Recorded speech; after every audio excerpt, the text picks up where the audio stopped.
If these walls could talk, they'd likely sing. A song of sorrow, a song of strength.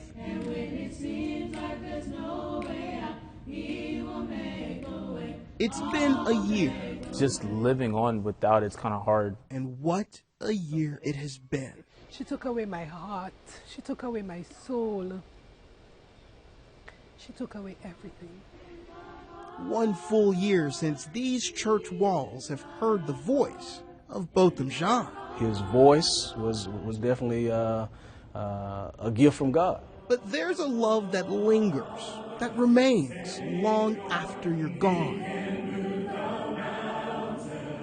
It sings your song forever. We knew his character. We held his hand. We hugged him. As the courts deal with his death, his friends remember his life. Botham's not here to speak for himself, so we're doing it on his behalf. From an early age, Botham Jean was changing the world. Who at 11 and 12 years old develops a vision to take the gospel to every island in the Caribbean? Born and raised in St. Lucia, he had a love for the people of his homeland. Here was a young black man that one day probably would have been Prime Minister of St. Lucia. His dreams and his ministry brought him to the United States. Botham left St. Lucia about 7 years ago. In his 4th year of college, he was invited to do an internship at PricewaterhouseCoopers in Dallas, and he impressed. He took his job very seriously. That 6-week internship would soon become a career. Dallas became his home away from home. Then, on a Thursday night in September, in his home, death came calling. He was in his sanctuary, in the place where he called home. Dallas police officer Amber Geiger says she went to the wrong floor of her apartment building, to the wrong door. Inside was Botham Jean, who she mistook for an intruder. She would shoot and kill him. If walls could talk, I bet they would sing.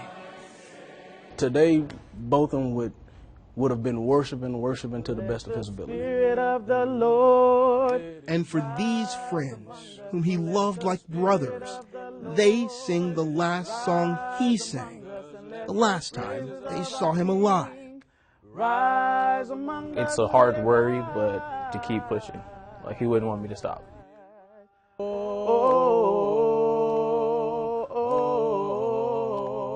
Just let it rise. How'd that feel? It felt like he was with us.